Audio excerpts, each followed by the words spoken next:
সাংবাদিকদের লেখনের মাধ্যমে সমাজের বিভিন্ন বিষয় ফুটে উঠে সংবাদগুলো ভালোভাবে তুলে ধরার আহ্বান জানান। বুধবার বিকেলে বেগমগঞ্জ উপজেলা প্রেস ক্লাবের আয়োজনে মাহে রমজানের তাৎপর্য শীর্ষক আলোচনা সভা ও ইফতার মাহফিল অনুষ্ঠানে প্রধান অতিথির বক্তব্যে বিএনপির কেন্দ্রীয় ভাইস চেয়ারম্যান ও সাবেক মন্ত্রী বরকতুল্লাহ বুলু এসব কথা বলেন। বেগমগঞ্জ উপজেলা প্রেস ক্লাবের সভাপতি গিয়াসউদ্দিন মিঠু এর সভাপতিত্বে সাধারণ সম্পাদক মুজাম্মিল হোসেন কামালের পরিচালনায় বিশেষ অতিথির বক্তব্য রাখেন বেগমগঞ্জ উপজেলা বিএনপির সভাপতি কামাখ্যা চন্দ্র দাস, পৌর বিএনপির সভাপতি জহিরুল ইসলাম হারুন, উপজেলা বিএনপির সাধারণ সম্পাদক মাহফুজুল হক আবেদ, বেগমগঞ্জ উপজেলা যুবদলের আহ্বায়ক রুস্তম আলী, সাংবাদিক নাসিমউদ্দিন বাদল, আমিরুল ইসলাম হারুন, এমবি আলম সহ সাংবাদিকবৃন্দ।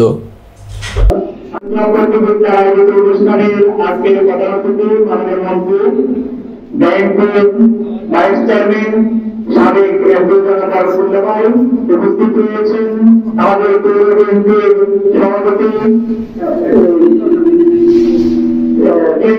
ব্যক্তিবৃন্দ এবং সাংবাদিক ব্যক্তিবৃন্দ। আমরা আসলে ভাইয়ের আরেকটি প্রোগ্রাম থাকার কারণে বক্তব্য দিতে অনুরোধ করতেছি, তার কারণে আমাদের সাংবাদিক বৃন্দ এখন কথা বলতে যদি আপনারা লক্ষ্য করতে গেলে অত্যন্ত গুরুত্বপূর্ণ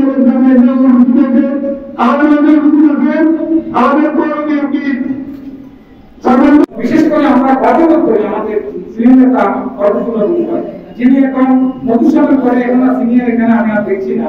আমরা আশা রাখছি মন্ত্রী হবে, নজরুলের জন্য আশাবাদ যারা দেখছিলেন দৃষ্টি দেবেন। আমি নিজের সঙ্গীতা নিজের বিবেককে কখনো বিসর্জন দিই। আমি কথা বলতে যে আজকে বাংলাদেশ কিন্তু অনেক সংকটের মধ্যে আছে, রাজনীতি, আন্তর্জাতিক রাজনীতি, নিশ্চিত সব মিলে মিলে আপনারা দেখবেন খাদ্য একটা ঘটনা বিভিন্ন জায়গায় আমাদের দেশের এই যে 36 জুলাই বলে বিপ্লব, এই 36 জুলাই আন্দোলনের একটি গণঅভ্যুত্থান হয়েছে বাংলাদেশে।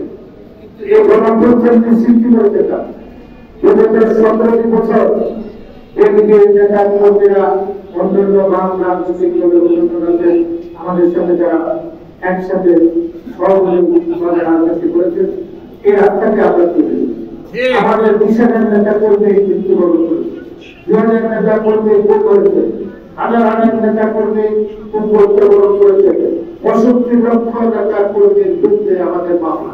আমাদের ঠিকানা ছিল